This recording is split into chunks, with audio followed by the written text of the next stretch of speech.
కవిత party పెడితే భూస్థాపితం అయ్యేది బీఆర్ఎస్ అన్నారు బీజేపీ నేతలు. మున్సిపల్ ఎన్నికల్లో బీఆర్ఎస్ కాంగ్రెస్ కు మద్దతు ఇచ్చిందన్నారు. కేసీఆర్ ఫ్యామిలీపై ఉన్న అవినీతి కేసుల భయంతోనే వారికి సపోర్ట్ చేశారన్నారు. రాబోయే రోజుల్లో హస్తం గులాబీ పార్టీలకు ప్రజలు గుణపాఠం చెప్పడం ఖాయమన్నారు కమలం నేతలు.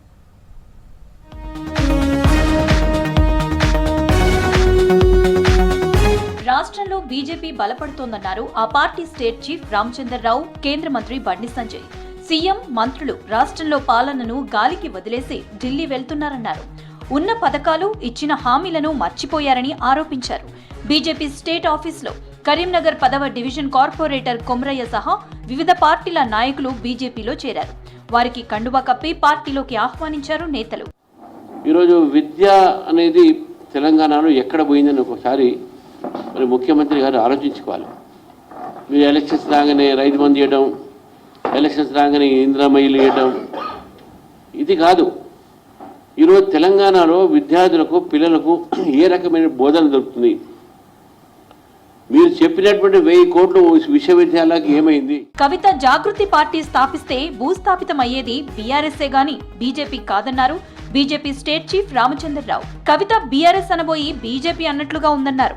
కవిత ఏ పార్టీ నుంచి ఓడిపోయిందో, ఎవరి చేతిలో ఓడిపోయిందో అందరికీ తెలుసన్నారు. బీజేపీ రాష్ట్ర కార్యాలయంలో జరిగిన ఛత్రపతి శివాజీ జయంతి వేడుకల్లో పాల్గొన్నారు రామచంద్రరావు, బీజేపీ నాయకులు. ఔరంగజేబుతోనే పోరాడినటువంటి విషయమే కాకుండా వారు ప్రవేశపెట్టినటువంటి పరిపాలన కూడా మనం ఈరోజు గుర్తించాల్సిన అవసరం ఉన్నది. శివాజీ ఒక జయంతి సందర్భంగా ఈరోజు దేశ ప్రజలకు, తెలంగాణ ప్రజలకు భారతీయ జనతా పార్టీ తరఫు నుంచి నేను ఈరోజు శుభాకాంక్షలు తెలియజేస్తా ఉన్నాను. మున్సిపల్స్ లో బీఆర్ఎస్ పార్టీ కాంగ్రెస్ కి మద్దతిచ్చిందన్నారు ఎంపీ అరవింద్. అవినీతి కేసుల భయంతోనే కాంగ్రెస్ కి బీఆర్ఎస్ పూర్తి మద్దతు ఇచ్చిందన్నారు. ఎవరి కారణంగా భూస్థాపితం అయ్యారో కవితకు తెలియదా అంటూ కవిత వ్యాఖ్యలకు కౌంటర్ ఇచ్చారు అరవింద్. పెట్టి పాలిటిక్స్ కి పడిపోయి మనం దేనికైతే మనం కొట్లాడుతున్నామో ఒక వ్యవస్థని మనం శుద్ధి చేయాలి.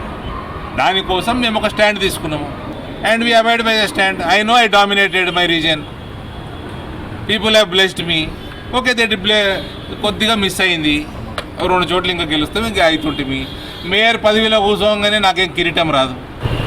ఎవరు భూస్థాపితమైనరు, ఎవరి వల్ల భూస్థాపితమైనరు, ఏ పార్టీ వల్ల భూస్థాపితమైనరు మీకు తెలియదా, నాకు తెలియదా, ఆమెకు తెలియదు. మున్సిపల్ ఎన్నికల్లో జరిగిన పరిణామాలపై పార్టీ హైకమాండ్ కి నివేదిక పంపారు బీజేపీ రాష్ట్ర అధ్యక్షుడు Ramachandra Rao. MP Raghunandan Rao ex officio vote వేయడంతో ఇస్నాపూర్ మున్సిపల్ చైర్మన్ పదవిని బీఆర్ఎస్ దక్కించుకుంది. ఈ ఘటన బీజేపీలో తీవ్ర కలకలం సృష్టించింది.